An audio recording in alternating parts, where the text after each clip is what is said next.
यहोवा ने मेरे खुदावंद से कहा, तू मेरे दाहिने हाथ बैठ, जब तक कि मैं तेरे दुश्मनों को तेरे पाँव की चौकी ना कर दूँ। खुदा बाप के ज़िंदा कलाम में से ज़बूर की किताब, खुदावंद और उसका बरगज़ीदा बादशाह।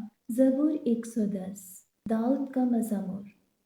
यहोवा ने मेरे खुदावंद से कहा, तू मेरे दाहिने हाथ बैठ, जब तक कि मैं तेरे दुश्मनों को तेरे पाँव की चौकी ना कर दूँ। खुदावंद तेरे ज़ोर का आसा सिय्योन से भेजेगा।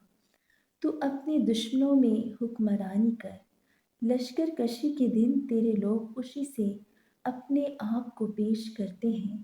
तेरे जवान पाक आराइश में हैं और सुबह के बतन से शबनम की मानिंद। खुदावंद ने कसम खाई है और फिरेगा नहीं कि तू मुल्क सिद्दीक के तौर पर अबद तक काहिन है। खुदावंद तेरे दाहिने हाथ पर अपने कहर के दिन बादशाहों को छेद डालेगा। वो कौमों में अदालत करेगा। वो लाशों के ढेर लगा देगा और बहुत से मुल्कों में सरों को कुचलेगा। वो राह में नदी का पानी पिएगा, इसलिए वो सर को बुलंद करेगा। आमीन।